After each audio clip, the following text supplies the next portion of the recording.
La question de l'Union européenne s'est imposée comme un sujet central de l'élection présidentielle. Nous nous sommes penchés sur le sujet. Au premier tour, Emmanuel Macron a recueilli 24,01% des voix contre 21,30% pour Marine Le Pen. La candidate du Front National veut fermer les frontières et instaurer un protectionnisme économique, ce qui entre en contradiction avec les traités de l'Union européenne. L'ex-ministre de l'économie est lui pro-européen. Il a notamment proposé une consultation nationale et européenne. Il est d'accord avec les demandes de Bruxelles pour réformer le marché du travail et est favorable à la création d'un fonds européen de défense. Alors faut-il sortir de l'Union européenne ? Nous vous avons posé la question. 3 personnes sur 10 sont pour une sortie de l'Union européenne, alors que 7 sur 10 veulent y rester. Et tout de suite, une sélection de vos réactions. Fred est pour une Union européenne, mais pas telle qu'elle est dirigée actuellement.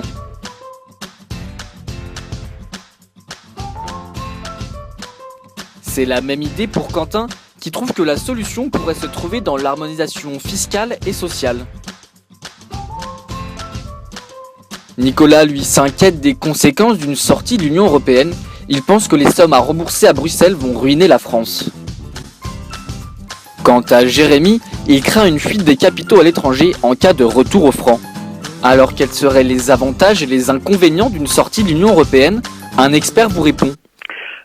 Dans les théories des relations internationales, il y a une question qui est très précisément répondue, et c'est la question pourquoi il y avait des guerres dans l'histoire de l'humanité dans les relations internationales.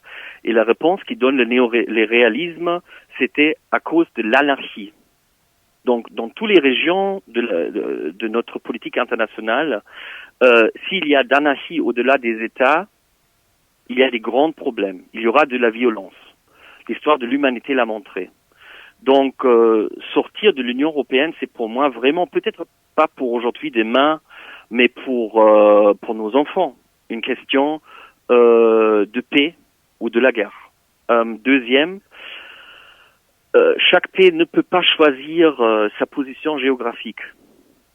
Donc, la France est déjà dans le cadre de l'Union européenne. Il y a la Belgique, Luxembourg, l'Allemagne, l'Italie, l'Espagne qui sont voilà à côté de la France. Donc déjà si vous regardez les chiffres du commerce, la France fait super bien dans le commerce avec l'Allemagne par exemple. Là ils sont sur le numéro 2 avec plus que 100 milliards d'euros par an en 2016. Donc c'est extrêmement important pour l'économie française. Donc et concernant les avantages, pour moi, même la question de souveraineté dans un monde qui mondialisé, c'est le cas. Il faut rester plutôt dans les institutions partagées, dans les institutions qui sont en commun pour garantir un certain niveau de souveraineté. Souveraineté dans le XXIe siècle, c'est différent de la souveraineté dans le XXe siècle. Voilà. Pour finir, le supplément culture. Pour ce coin culture, nous vous proposons de découvrir une récompense disparue, le César du meilleur film de l'Union européenne.